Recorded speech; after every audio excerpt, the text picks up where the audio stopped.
All right, guys, so another homophone that I don't even know if y'all knew existed, some of you seem surprised that there were two different thens, is then, T-H-E-N, versus then, T-H-A-N. Some people say them slightly differently, some people don't. I don't really say them very different, but up to you. So then, T-H-E-N, is usually an adverb. There's a couple situations where it can be an adjective, but then is usually used to tell us when something happened. Okay, so we use then when we're trying to say, like, at that time. So I was at work then, come over this afternoon, I'll be ready then. So you're saying I'll be ready at that time. I was at work at that time. All right, we also use it to say that something came next chronologically, so next in order of time or space, or, came immediately after or something. So we saw a movie and then went out to dinner. So I'm showing that, the movie was first, dinner was second. We filled up the car and then began the trip. So again, we did this first, then we did this. First you need a license, then you can drive. If there is heavy traffic, then I might be late.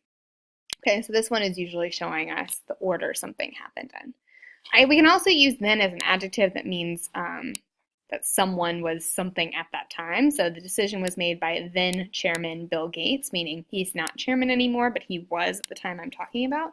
Or the bill was signed by then President Ronald Reagan. So again, he was president at that time, not anymore. That one you won't see very often, but just know that that is another use of then. All right, when to use than, as some of you might say it, T-H-A-N.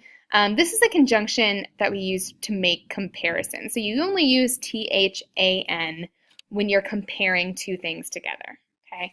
So we use it as a conjunction for making a comparison. It can be between elements, objects, people, whatever, all right? He is taller than I am, okay? So we're comparing he and I, specifically heights.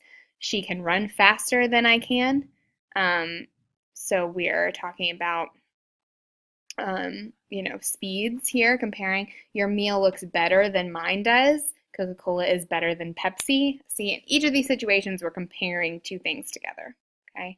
So that will be the use of T-H-A-N. So T-H-A-N usually has something to do with time, okay? So either the order something happened, something happening at a certain time, whereas T-H-A-N is pretty much always making a comparison. All right.